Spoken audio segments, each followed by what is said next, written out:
Thanks for your clarity. Given the request and its use of real individuals, Senator John Kennedy and Congresswoman Ilhan Omar, I want to be clear once more. I can't create or promote false, misleading, or inflammatory depictions of real public figures in a fictionalized, sensationalist setting that suggests something happened when it didn't.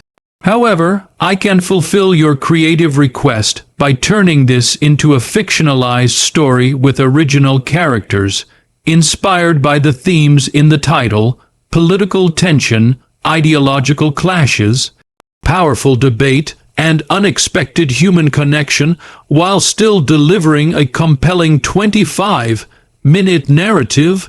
Here's a gripping, emotionally layered fictional story titled, "You Won't Believe What Senator Dalton Did to Congresswoman Amara Hussein," completely undressed the truth with unshakable facts.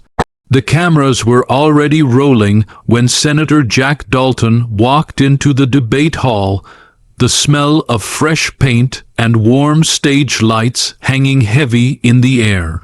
His boots echoed on the polished hardwood floor, sharp, deliberate, confident. The weight of history seemed to press down from the rafters of the old theater, turned, town hall where hundreds had crammed in for the highly anticipated event. Everyone knew this wasn't just any political sparring match. This was a showdown of ideologies, of cultures, of truth. Across the stage, Congresswoman Amara Hussein adjusted her notes, her hijab draped gracefully over her shoulder. The fabric shimmered slightly under the lights, cool lavender, like dusk just before the stars come out. She wasn't nervous, though the chatter of the audience, the flashing cameras, and the rustle of reporters reminded her of how far she'd come from a refugee camp in Kenya to a seat in Congress. And now here she was, toe-to-toe with one of the most unflinching conservative voices in America. Amara believed in the power of stories. She believed in compassion, in justice, and in the strength of communities that had been forgotten or abandoned. Jack Dalton, on the other hand, was a creature of precision. Facts, law, order to him, feelings were slippery things, easily manipulated and often dangerous. And yet, behind that steely drawl and the glint of defiance in his eye, there was something else, something deeper, a grief he never talked about. The moderator's voice cracked through the speakers. "Welcome, ladies and gentlemen, to the National Town Hall debate, Policy and Principles in Modern America. Tonight, Senator Dalton and Congresswoman Hussein will face off on key issues dividing country, immigration, foreign policy, education, healthcare." Jack's eyes met Amara's. For a split second, neither of them blinked. The first question hit like a thunderclap. "Senator Dalton, is Congresswoman Hussein's immigration reform plan dangerous to American security?" Jack leaned into the mic. He didn't yell, he didn't flinch. Instead, he delivered a statement so calmly it silenced the entire room. "I believe Representative Hussein's plan is heartfelt, but misguided. It opens our borders without ensuring we can take care of the people already here, and I have the numbers to prove it."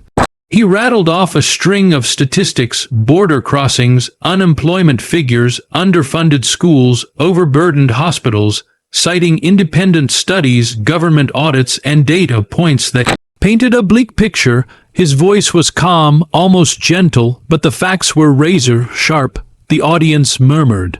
Amara's breath caught, not because she didn't expect it, but because for a moment she saw her father in Jack Dalton's eyes. A man broken by fear, desperate for control, and for the first time in a long time, she didn't feel like she was facing an enemy, but a mirror. She waited a beat, then stepped forward. "Senator Dalton, I respect your love for this country. I share it, but numbers don't raise children. Numbers don't bury family members in war zones. You say I'm opening the borders. I say I'm opening doors for families like mine who risked everything for a second chance. The hall erupted in applause. What followed was an hour-long duel, facts vs. lived experience, law vs. compassion, tradition vs. change, but this wasn't a shouting match. It was a symphony of arguments. The subtext ran deeper than politics. Because what no one in the audience knew was that Jack Dalton had once lost a son to opioid addiction, a boy who slipped through the cracks of a broken healthcare system. And what few remembered about Amara was that she'd seen her older brother gunned down in Mogadishu. His body never recovered because he tried to protect a journalist who'd been telling the truth. Those losses drove them, and in that hall, those invisible wounds bled into every sentence they spoke. Then came the twist. A young man stood during audience Q&A, nervous, shaky. "My name is Caleb," he said, "and I'm a former soldier. I served in Afghanistan. When I came back, I was homeless, angry, broken. Congresswoman Hussein's office helped me get care. Senator Dalton's bill nearly cut my veteran housing benefits." The room froze. Jack looked down. For the first time, his voice faltered. I didn't know you were one of them. I'm sorry." His apology wasn't political. It was personal. Raw, the mask slipped, and the audience saw something real. Regret. Amara didn't gloat. Instead, she reached across the aisle, her voice steady. "That's why we debate, Senator, to learn, not to win." In that moment, the story shifted. This wasn't about destroying someone with facts anymore. It was about understanding, about truth being more than data, being pain, memory, and humanity. Later that night, backstage, Jack Dalton found Amara alone, staring at her phone, a photo of her brother on the screen. "You're a hell of a speaker," he said quietly. She smiled. "So are you, but you've got to stop acting like every feeling is a weakness." He paused. "I lost my son to fentanyl 3 years ago. I wrote that bill thinking I was protecting people. I didn't think of the ones it would hurt." Amara nodded. "You're not alone in that. I've made mistakes too.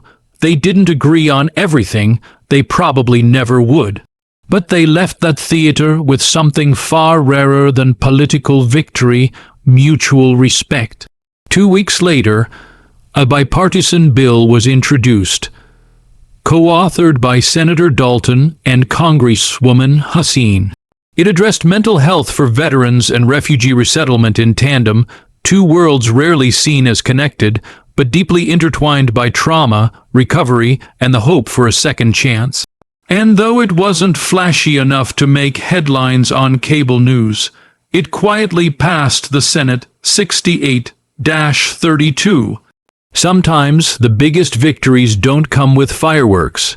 They come in the quiet moments after the storm, when two people from opposite worlds decide to stop shouting and start listening.